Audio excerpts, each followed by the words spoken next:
Grafting മെത്തേഡിൽ ഏറ്റവും നല്ലൊരു രീതിയാണ് ബാർക്ക് ഗ്രാഫ്റ്റിംഗ്. വളർച്ചയെത്തിയ മാവിനെ കട്ട് ചെയ്ത് അതിൽ സയോൺസ് പിടിപ്പിച്ച് അതിനെ വളർത്തി ഉപയോഗയോഗ്യമാക്കി എടുക്കുന്ന രീതിയാണ് ബാർക്ക് ഗ്രാഫ്റ്റിംഗ്. നമ്മൾ ഇവിടെ വെച്ചാണ് കട്ട് ചെയ്യുന്നത്. ഇവിടെ നിന്നും സയോൺസ് പിടിപ്പിച്ച് ബ്രാഞ്ചുകളാക്കാനാണ് നമ്മൾ ഉദ്ദേശിക്കുന്നത്. അപ്പോൾ ഇവിടെ വെച്ച് നമുക്കൊന്ന് കട്ട് ചെയ്യാം. ഓക്കെ,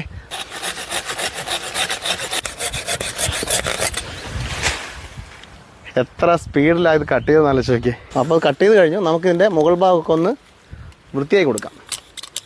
നമ്മൾ ചെയ്യാൻ പോകുന്നത് ഇതിൻ്റെ മുകൾ ഭാഗത്ത് നമുക്ക് ഫംഗസ് ഒന്നും വരാതിരിക്കാനായിട്ട് നമുക്ക് സാഫ് തേച്ച് കൊടുക്കണം. നല്ല രീതിയിൽ നമുക്കൊന്ന് സാഫ് തേച്ച് കൊടുക്കാം.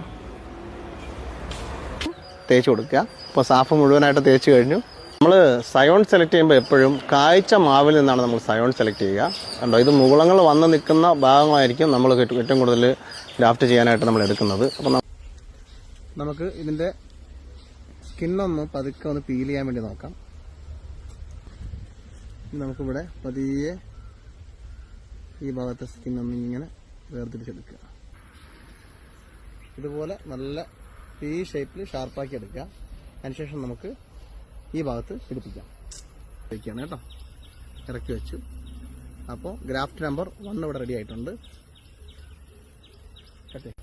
രണ്ടാമത്തെ ഏരിയ നമുക്കൊന്ന് സ്ക്രാച്ച് ചെയ്തെടുക്കാം. ഈ മാറ്റിവെച്ച സ്കിന്നിൻ്റെ ആ ഉള്ളിലേക്ക് ഇതിനെ വെക്കുകയാണ്. നമ്മൾ ആ ഒരു വരഞ്ഞു വെച്ച ആ സ്കിന്നിനുള്ളിലേക്ക് ഗ്രാഫ്റ്റിനെ നമ്മൾ ഇറക്കി കൊടുക്കുകയാണ്. അപ്പോൾ നമ്മൾ ഈ ഒരു മരത്തിൽ നമ്മൾ 4 ഇനങ്ങളാണ് പിടിപ്പിക്കാനായിട്ട് തയ്യാറാക്കി വെച്ചത്. അപ്പോൾ ഇതാ 4 ഇവിടെ റെഡിയായി കഴിഞ്ഞിട്ടുണ്ട്.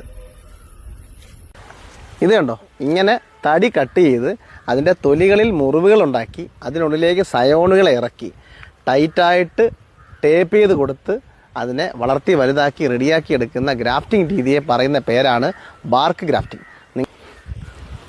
നമ്മൾ സാധാരണ ചെയ്തതുപോലെയല്ല. ടേപ്പ് ചുറ്റുക എന്ന് പറഞ്ഞു കഴിഞ്ഞാൽ നല്ല ഹെവി ആയിട്ടൊന്ന് ചുറ്റിയെടുക്കേണ്ടി വരും. കാരോ കവറായിട്ട് നമുക്കിടാം. ഒരെണ്ണം ഇട്ട്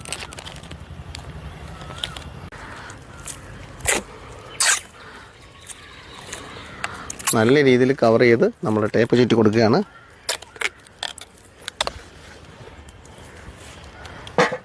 നല്ല വലിയ സൈസ് പോളിത്തീൻ്റെ കവർ എടുത്തിട്ടുണ്ട്. ഇത് നമുക്ക് ഇതിൻ്റെ മുകളിലേക്ക് ഇട്ട് കൊടുക്കാം. ഇങ്ങനെ കമ്പുകൾ വെച്ച് കൊടുത്ത് അതിൽ നിന്നും വെച്ച് കെട്ടി റെഡിയാക്കി എടുത്തു കഴിഞ്ഞാൽ കാറ്റോ എന്ത് വന്നു കഴിഞ്ഞാലും ഇത് അനങ്ങുകയുമില്ല. ഗ്രാഫ്റ്റ് ചെയ്ത ഭാഗം സുരക്ഷിതമായിട്ട് കവറായിരിക്കുകയും ചെയ്യും. ഇതാണ് നമ്മൾ ഏകദേശം നമ്മുടെ പ്രൊസീജിയറെല്ലാം കഴിഞ്ഞിട്ടുണ്ട്.